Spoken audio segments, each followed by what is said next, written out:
Salam, mən Çağrı kurslarının ingilis dili müəllimi Ayda Həsənova.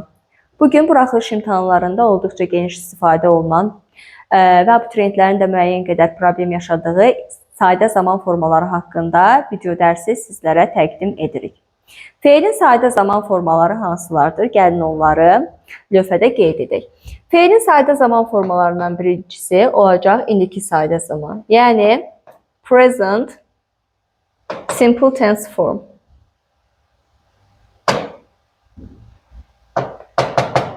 TF kimi yazıram qısa formada, vaxtımız getməsin. İkinci, past simple tense form. Yəni keçmiş sadə zaman. Üçüncü, future simple tense form.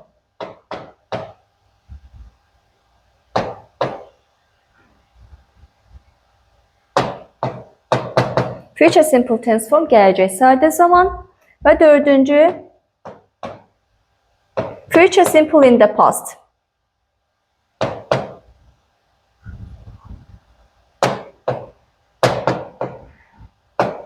Future simple in the past keçmişə nəzərən gələcək zaman deməkdir. Deməli, present simple tense form indiki sadə zaman, past simple tense form keçmiş sadə zaman, future simple tense form gələcək sadə zaman və future simple in the past keçmişə nəzərən gələcək zaman. Bu hissənin kifayət qədər aydın olduğunu düşünərək yeni bir səhifə açıram və present simple tense form, yəni indiki sadə zaman haqqında ətraflı danışıram.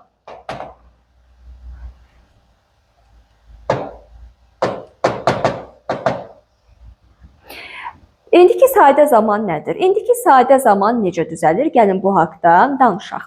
İndiki sadə zamanın düzəlməsi əslində çox asandır. Sadəcə olaraq feilin məstər hissəsi atılacaq və yalnız üçüncü şəxsin təkində feilin sonuna s əlavə ediləcək. Amma gəlin bunu şəxslər üzrə dəyişək ki, sizin üçün daha da aydın olsun.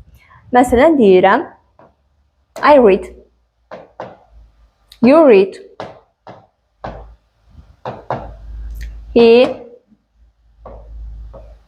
She. Burada əslində itdə də eyni hadisə baş verir. Yəni feilin sonuna s əlavə edilir. Ancaq mən artıq təbii olaraq cansız əşya və yaxud da hər hansısa bir heyvan nəyisə oxuya bilmədiyinə görə mən burada itdən istifadə etməyəcəm. Amma nəzərinizdə olsun ki, it də feilin daha doğrusu üçüncü şəxsdir, üçüncü şəxsin təkidir. Və bu halda biz feilin sonuna s əlavə edirik. Reads. We read. Yenə də you, bilirsiniz, həm sən deməkdir, həm də siz deməkdir. You read və they read. Gördünüz mü? Deməli, indiki sadə zaman necə düzəlir? Məstərdən to hissəciyə atılır və yalnız üçüncü şəxsin təkində feilin sonuna s çəkicisinin artırılması ilə düzəlir. Bu, nəqli cümlələrə aiddir. İndi isə gəlin görək, sual və inkarda nə baş verir. İndiki sadə zamanın sualını düzəltmək üçün biz do və does köməkçi feillərindən istifadə edirik. Do nə zaman istifadə edilir? Do'dan istifadə qaydası. Birinci şəxsin təki və cəmində, eyniliklə də ikinci şəxsin təki və cəmində, üçüncü şəxsin isə yalnız cəmində biz do'dan istifadə edirik. Yəni yazıram. I, you, we, they. I, you, we, they. Do ilə istifadə olunur. Yəni sualı do ilə verilir. Does isə yalnız he, she, it əvəzliklərinin istifadə edildiyi indiki sadə zaman cümləsinin, nəqli cümləsinin suala keçirilməsində istifadə olunur. Gəlin, indi nümunə üzərində bir ətraflı baxaq. I read dedik. İndi bunun biz sual formasına keçirilməsi üçün nə edirik? Cümləni bir daha bura təkrarən yazıram. I read. Sual formasında dedim ki, I-da do'dan istifadə edilir. Do-nu qarşıda yazıram, cümlənin əməlində yazıram. Daha sonra cümləni olduğu kimi köçürürəm. Do I read? sual forması yarandı. İndi isə bildik artıq. Məsələn, nümunə olaraq mən buradan ayı götürdüm. İndi doesn't ətraflı şəkildə sizlərə aydın olması üçün istəyirəm ki, buradan bir she-ni götürüm. She reads. Gəlin indi bunu sual formasına keçirdək. Sual formasına keçirtmək üçün hansı köməkçi feildən istifadə edirəm? Does'dan istifadə edəcəm. Does'ı qarşıda yazacağım. Daha sonra she yazıram, əvəzliyi. Daha doğrusu burada artıq cümlədə belə deyək də, nitq hissəsi kimi əvəzlikdir, amma artıq cümlədə mübtəda rolunda çıxış edir, cümlə özlü kimi. Sonra isə read feilini yazıram, amma read kimi yazmayacağım. Çünki does ilə sual verəndə feilin sonundan s silirik, does she read kimi sualımızı veririk. Aydın olduğunu düşünürəm. Yeni səhifə açırıq. Sual formasını artıq bildik. Nə ilə düzəldi? Do və does ilə düzəlir. İndi isə gəlin inkar formanın düzəlməsinə baxaq. İnkar formanın düzəlməsi üçün biz do not, bu uzun versiyasıdır, qısa versiyasında don't və does not, yəni doesn't-dan istifadə edirik. Məsələn, I read. Mən oxuyuram, yaxşı kitab oxuyuram deyək də. I read a book. Sual formasına düzəldəndə artıq bilirsiniz ki, qarşıda do-nu yazacağım və salam. Cümlənin olduğu kimi köçürəcəm. İnkarını düzəltmək üçün isə biz bu köməkçi feili feildən, cümlədə belə deyək də, xəbərdən, cümlə üzvü kimi, xəbərdən əvvəl yazırıq. I don't read a book. Gördünüz mü? Və yaxud da gəlin üçüncü şəxsin təkində götürək. He deyirik ki, reads a book. Gəlin indi sualı artıq bilirik. Does'ı qarşıda yazacağıq. Does he, daha sonra read'in sonundan s silirik və a book olduğu kimi yazırıq. İnkarda isə dedik ki, doesn't-dan istifadə edirik. Harada istifadə edirik? Xəbərdən əvvəl. Yazıram ki, he doesn't read a book. Gördüyünüz kimi sualda necə etmişdimsə, inkarda da eyni şeyi edirəm. Yəni burada mən doesn't yazıram. Həm məsələn does sual formasının yaranması üçün istifadə etdiyim köməkçi feil does'da da belə deyək də feilin sonundan, xəbərin sonundan s silirik sual formasında. İnkarda da eyni ilə doesn't artırıram və burada artıq read'in sonundakı s necə ki nəqli cümlədə var idi. Onu inkarda read kimi yazmıram, read kimi yazıram. Yəni feilin sonundan s silirəm. Buranın da aydın olduğunu düşünürəm. İndiki sadə zamanın öyrənilməsində ən əsası bizə lazımdır bilək ki, hansı zaman göstəriciləri, yəni zaman zərfləri istifadə olunur. Gəlin onlarla yaxından tanış olaq. Today, indiki sadə zamanın zaman göstəriciləri. Today. Cümlədə əgər today varsa bilməlisiniz ki, bugün deməkdir və orada indiki sadə zamanda istifadə olunmalıdır. Həmin o nöqtələrin yerinə yazılacaq feilimiz. Daha sonra every ilə olan ifadələr. Bu ola bilər, məsələn, every morning, hər səhər, every night, hər gecə və s. Every ilə olan ifadələr.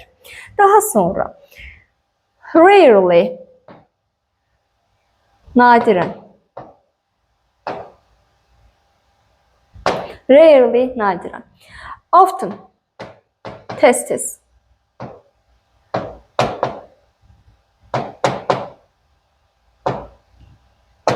Sərgəli yazaq burada. Aha, often, tez-tez. Always, always, həmişə. Həmişə. Always. Seldom. Gec-gec. Sometimes. Sometimes. Bəzən. Usually. Adətən. Fikir verirsiniz. Daily,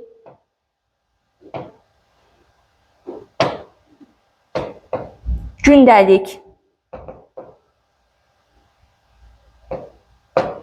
every ilə olan ifadələr today, rarely, often, always, usually, seldom, sometimes, daily. Bu zaman göstəricilərinə kifayət qədər ciddi yanaşmaq lazımdır ki, imtahanda veriliş quruluş bu cür olur, sual quruluşu. Hər hansısa bir cümləni yazırlar və orada cümlədə müəyyən boşluq qoyulur və siz cümlənin xəbərini tamamlamalısınız. Həmin variantlarda isə cümlənin xəbəri ola bilsin ki, biri indiki sadə zamanda göstərilsin, biri keçmiş sadə, biri indiki davam edici, digəri keçmiş bitmiş zaman və s. Siz bu zaman zərflərini cümlədə görən kimi bilməlisiniz ki, əgər bu zaman zərfi varsa, deməli bu zaman zərfi sizə bir növ siqnal verir ki, həmin fiili zaman zərfinə uyğun olaraq götürəsiniz. Yəni bunları görəndə bilməlisiniz ki, cümlənin xəbəri indiki sadə zamanda işlənməlidir. Burada isə belə bir maraqlı məqam ortaya çıxır. Bəs nə üçün sırf bu zaman zərfləri indiki sadə zamanın göstəriciləridir? Gəlin onun izahına keçək. Əvvəla biz bilməliyik ki, indiki sadə zaman hansı hallarda istifadə olunur? İndiki sadə zaman ən əsası adət halını almış hərəkətləri bildirmək üçün istifadə olunur. Adət halını alan hərəkətlər. Məsələn, demək istəyirəm ki, mən hər səhər məktəbə saat 9-da gedirəm. Deyəcəm ki, I go to school at 9 o'clock every morning. I go to school at 9 o'clock every morning. Burada nə var? Every var. Hər səhər getməyim mənim ayda ildə bir dəfə getməyim demək deyil. Deməli, hər səhər gedirəm. Bu artıq mənim nəyim olub? Adətim, vərdişim olub. Hər gün təkrarlanır. Buna görə də burada nəyi işlətmişəm? Every ifadəsini işlətmişəm. Və fikir verdinizsə, deməli, hər sözü işlədirəmsə, hər səhər, hər gün orada bir müntəzəmlik var. Yəni, bir, belə deyim də, ardıcıllıq, bir adət var. Və buna görə də every'ni görən kimi biz bilməliyik ki, orada xəbər indiki sadə zamanda işlənməlidir. Daha sonra ikinci. İnsanın müdaxilə edib dəyişdirə bilməyəcəyi bəzi hadisələr vardır ki, onların da xəbəri həmişə indiki sadə zamanda işlənir. Bu, belə deyək də, Allah tərəfindən idarə edilir və insan müdaxiləsi onlara heç bir şəkildə mümkün deyil. Belə olan halda xəbər indiki sadə zamanda işlənməlidir. Məsələn, deyək ki, nə ola bilər?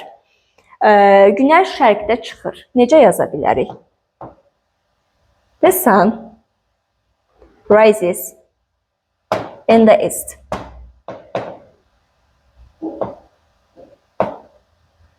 The sun rises in the east. Yəni, günəş şərqdə çıxır. Deməli, günəşin şərqdə çıxması təbiətin qanunudur. İnsan buna müdaxilə edə bilmir və buna görə də biz xəbəri hansı zamanda işlədirik? İndiki sadə zamanda işlədirik. Üçüncü nə ola bilər? Üçüncü, cədvəl üzrə olan hərəkətlər vardır ki, hansı ki onlar müntəzəmdir. Hər gün və yaxud da hər həftə eyni cədvəl üzrə hərəkət edirlər. Buna nə ola bilər? Qatarların çıxışı, təyyarələrin uçuşu, filmin başlaması və s. Bunlar hamısı müəyyən bir cədvəl üzrə olan hərəkətlərdir. Və biz bu halda həmin cümlələrin xəbərini indiki sadə zamanda götürməliyik. Gəlin yazaq. Her favorite film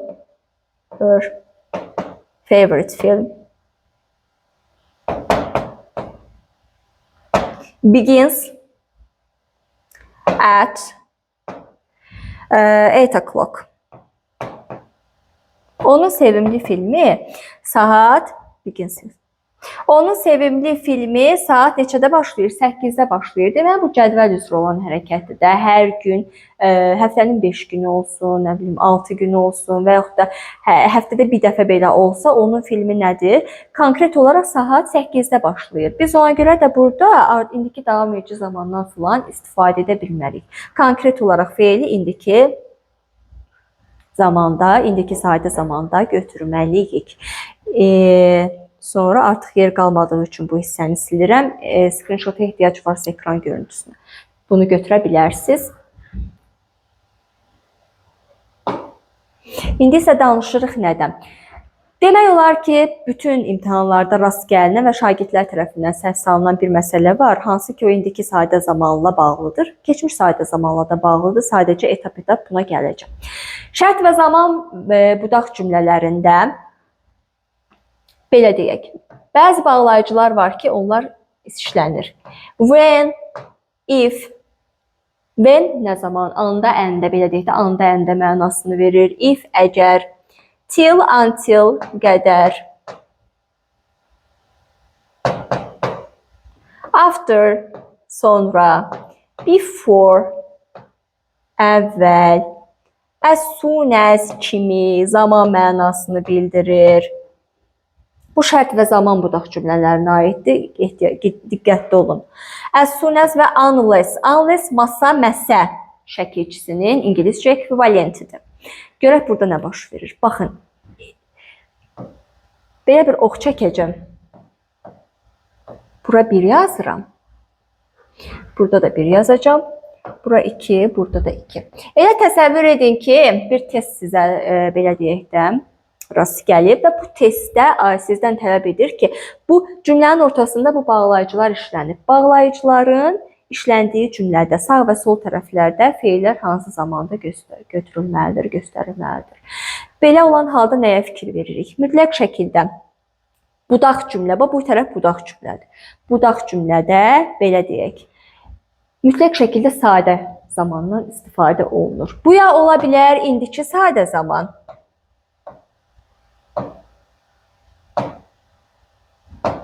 Ya da ola bilər keçmiş sadə zaman. Yəni ikisindən biri olur.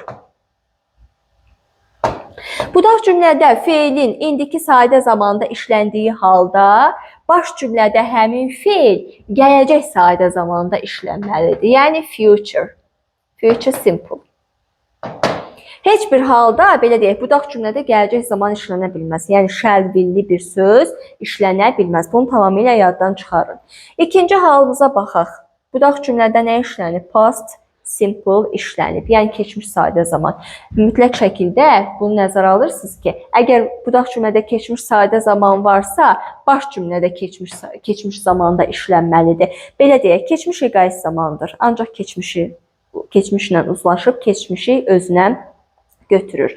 Ancaq budaq cümlədə əgər dediyim kimi indiki sadə zaman varsa, mütləq şəkildə onun baş cümləsi hansı zamanda olmalıdır? Gələcək sadə zamanda işlənməlidir.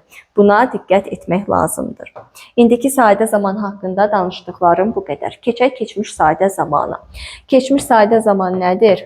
Past simple tense form.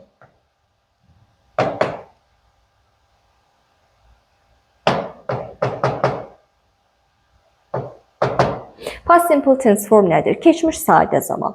Keçmiş sadə zaman keçmişdə baş verən və bitən bir hərəkəti ifadə etmək üçün istifadə olunur. Keçmiş sadə zaman necə düzəlir? Keçmiş sadə zamanın düzəlməsində iki üsuldan istifadə edirik. Yəni, ümumiyyətlə, feillər iki yerə bölünür. Regular verbs olacaq qaydalı feillər. Qaydalı. Irregular verbs olacaq qaydasız feillər.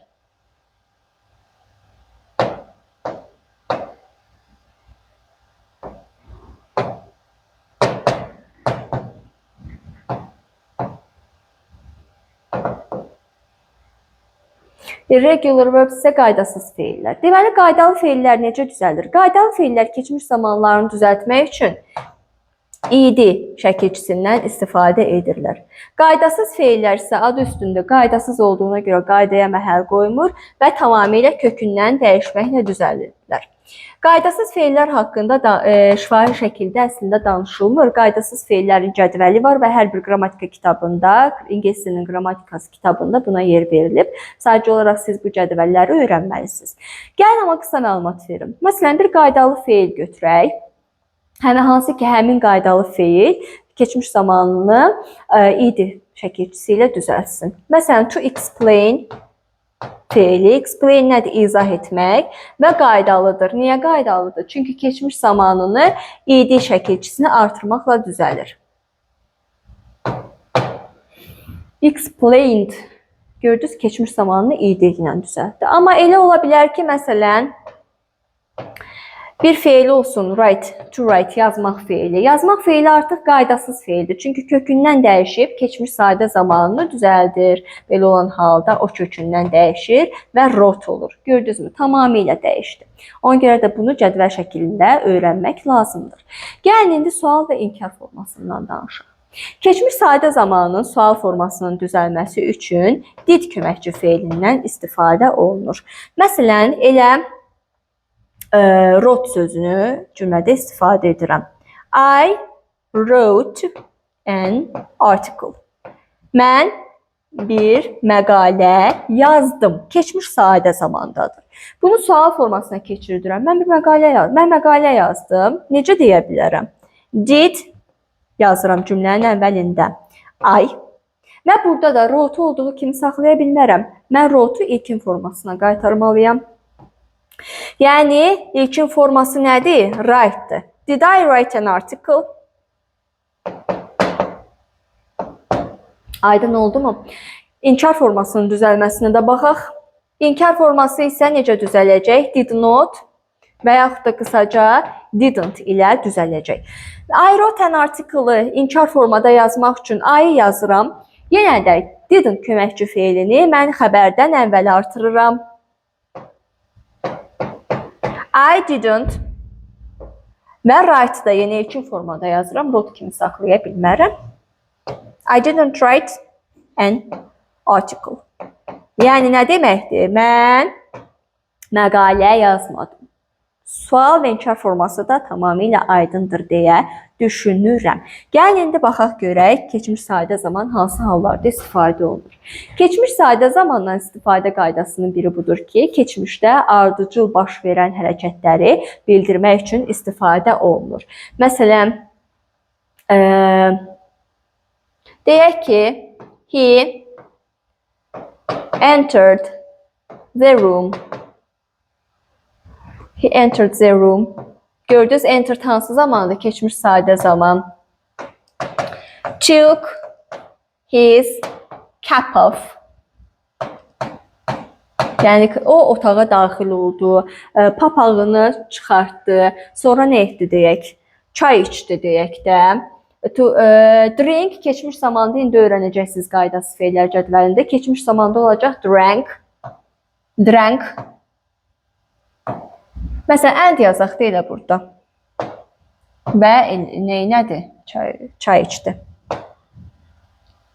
Cap off, and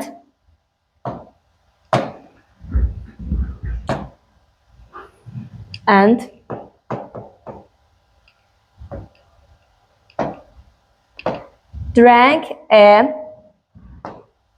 a cup of tea. Gördünüzmü? Baxın, bu sadaladığım hadisələrin hamısı eyni zamanda və ardıcıl baş verir. Tamamilə ardıcıl olur da. O otağa daxil oldu. Papağını neynədir? Çıxartdı və neynədir? Bir fincan çay içdi. Deməli, hansı zamanda işlətdi? Bütün feilləri, cümlədəki xəbərləri keçmiş sadə zamanda istifadə etdim.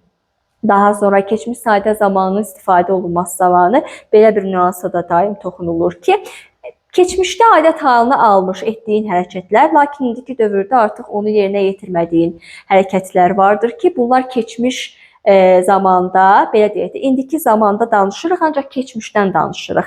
Və biz o hadisəni danışan zaman deyirik ki, etmiş, edirdim, edərdim. Ancaq bu o deməkdir ki, mən hazırda onu etmirəm. Məsələn, keçmişdə üzgüçülüklə məşğul olardım, ancaq indiki zamanda onunla məşğul olmuram.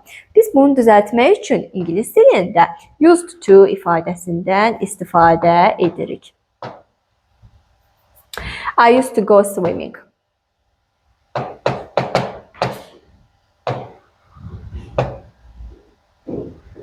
Nə deməkdir? Yəni, mən üzgüçülüyə gedərdim. Bu deməkdir ki, mən artıq üzgüçülüyə getmirəm. Used to, keçmişlə əlaqəlidir. Used to-nun sual formasını düzəltmək üçün diddən istifadə edirik. Didi qarşıya keçirdirik. Daha sonra yazırıq cümlənin mübtədasını. Sonra isə xəbəri ilkin formaya qaytarıb used to yazıram. Did I used to go swimming? They used to go swimming. İnkar formasını düzəltmək üçün keçmiş sadə zamanda necə idisə, indi də həmin qaydanı tətbiq edirik. Yəni xəbərdən əvvəl didn't-ı əlavə edəcəm. I didn't used yox, use olacaq artıq. I didn't used to go swimming. Aydın oldu. İndi isə keçək keçmiş sadə zamanın zaman göstəriciləri, yəni zaman zərflərindən danışaq. Keçmiş sadə zamanın əsas zaman göstəricisi ego sözüdür. Ego sözüdür və ego ilə işlənən ifadələrdir. Məsələn, cümlədə ola bilər işlənsin ki, 5 years ago, 5 il əvvəl. 5 il əvvəl nəsə bir hadisə baş vermişdir. Təbii olaraq siz əvvəl sözünü işlədirsinizsə, deməli keçmişdən danışırsınız və buradakı xəbər keçmiş sadə zamanda işlənməlidir. Daha sonra last ilə olan ifadələr var. Məsələn, bu ola bilər last month. Last ilə olan ifadələr. Last month. Last. Keçən ay.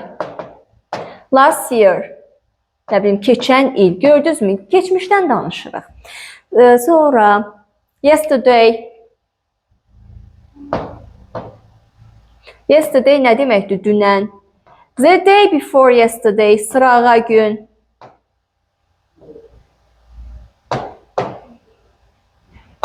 The day before yesterday, yəni dünəndən əvvəlki gün, o da olur sırağa gün. Daha sonra məsələn keçmişdə olan bir ili götürə bilərik. Nə götürə bilərik? Məsələn 1978-ci il, 1978. In 1978 nə olacaq? 1978-ci il, o da təbii olaraq geridə qaldığına görə keçmiş sadə zamanın zaman göstəricisi olur. Şərt deyil ki, hər yerdə 1978-i görəsiniz. İstənilən 2025-i belə görsəz, bilməlisiniz ki, artıq keçmiş zamandan danışırsınız. Çünki 2026-cı ildən əvvəldir. Daha sonra ola bilər 5 years ago dediyi, last, yesterday, the day before yesterday, in ilə olan ifadələr uşaqlığımda ola bilər. Mənim uşaqlığımda, nə bilim, onun uşaqlığında fərqi yoxdur. Uşaqlıq sözü varsa, təbii olaraq uşaqlıq da geridə qalmış illərdir. Olacaq nə? Keçmiş sadə zaman. Orada xəbər keçmiş sadə zamanda işlənməlidir. Aydın oldu mu? Və yaxud da məsələn 14-cü əsrdə, 14-cü əsrin özü də nədir? Keçmişdə qaldığına görə in 14th century. Bu da keçmiş sadə zamanın göstəricisi hesab olunur. Keçmiş sadə zaman haqqında da danışdıqlarımız bu qədər. İndi isə keçək üzr istəyirəm, gələcək sadə zamana. Gələcək sadə zaman adı üstündə gələcəkdə baş verən hadisələri bildirmək üçün istifadə olunur. Future, simple, tense, form gələcək sadə zaman deməkdir. Necə düzəlir? Gələcək sadə zamanı düzəltmək üçün shall və will köməkçi feilindən istifadə olunur. Məsələn, mən gedəcəm demək istəyirəm. I shall go. Birinci şəxsin təki və cəmində shall köməkçi feilindən istifadə edirik.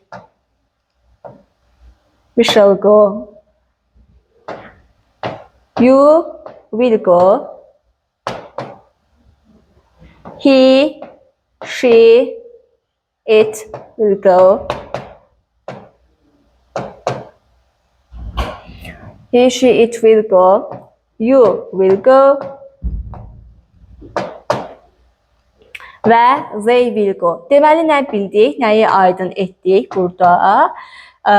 Birinci şəxsin tək və cəmində köməkçi feil kimi acaq ecək mənasında shall-dən istifadə edilir. Qalan hallarda isə will-dən istifadə edəcəyik. Amma onu da deyim ki, müasir ingilis dilində artıq shall sıradan çıxıb. Bütün şəxslərlə will işlədilir. Amma əgər məsələn testdə qarşınıza çıxıb və sizə ki variantların hər bir belə deyək də iki müxtəlif variantda birində shall, birində will təqdim edilibsə, siz mütləq şəkildə qrammatik qayda necədirsə, yəni I və we ilə shall işləndiyinə görə shall variantını götürməlisiniz. Şifahi nitqdə isə hər biri ilə will işlənə bilər. Bu problem deyil. Sual formasının düzəldilməsi üçün shall və will mübtədadan əvvələ keçəcək. Yəni, məsələn, deyirəm I shall go, sual formasına keçirdəndə deyəcəm ki, shall I go?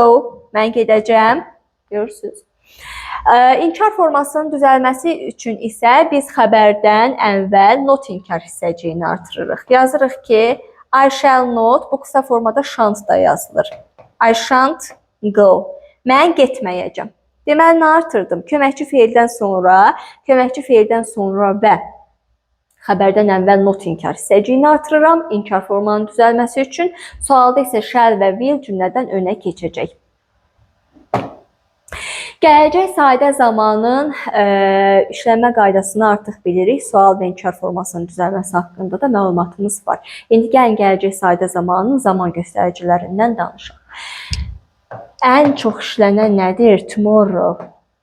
Tomorrow sabah deməkdir. Təbii olaraq bir cümlədə sabah varsa, siz orada bilməlisiniz ki, testdə nöqtələrin yerində olan, belə deyək də, xəbəri gələcək sadə zamanda işlətməlisiniz. Yəni, ya shall, ya da willdən istifadə edəcəksiniz. Bu artıq mübtədanın verilməsindən asılıdır.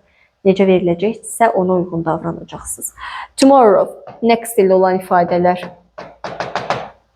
Next month ola bilər, next year ola bilər və s. The day after tomorrow.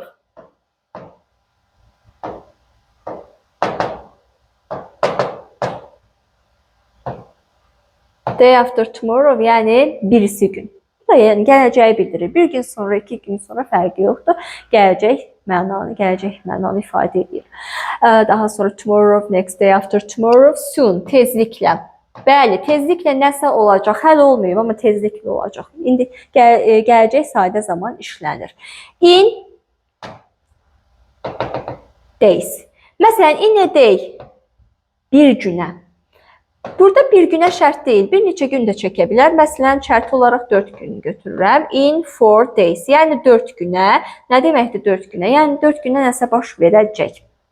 Sonra, gələcək bir belə deyək də, ili yazaq. 2064-cü il məsələn. Bu nədir? Bu da gələcəyi bildirir də. 2027 belə yazsa, siz bilməlisiniz ki, artıq bu bir il sonra belə olsa, gələcəyi bildirir. Hələ yaşanmayıb. Burada feili hansı zamanda götürməlisiniz? Yəni, xəbəri cümlə özü kimi deyək də. Xəbəri gələcək sadə zamanda shall və yaxud da willdən istifadə etməklə düzəldəcəksiniz. Məsələn, at 5 o'clock, saat 5-də. Nəsə baş verməyib. Əslində at 5 o'clock, at 6 o'clock fərqi yoxdur. Hansı saat olur olsun. Bu indiki sadə zamanda da işlənə bilər.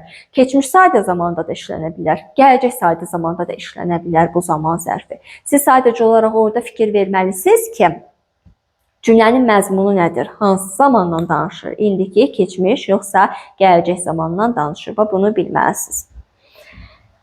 Sonuncu zamanımız keçmişə nəzərən gələcək zamandır. Bu isə deməli, future simple in the past yazıram.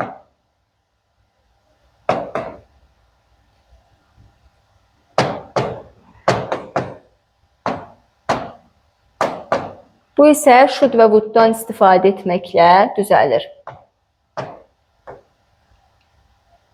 Bu nə deməkdir bilirsiniz? Kimsə keçmişdə nəsə deyib, amma indi məsələn biz onun haqqında danışırıq və deyirik ki, filan kəs deyirdi ki, o sabah gələcək.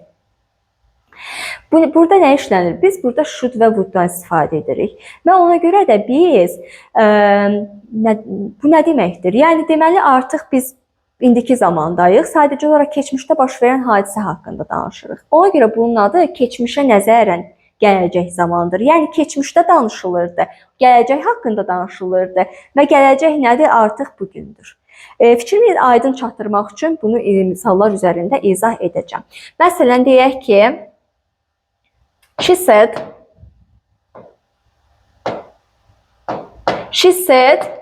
she would come here.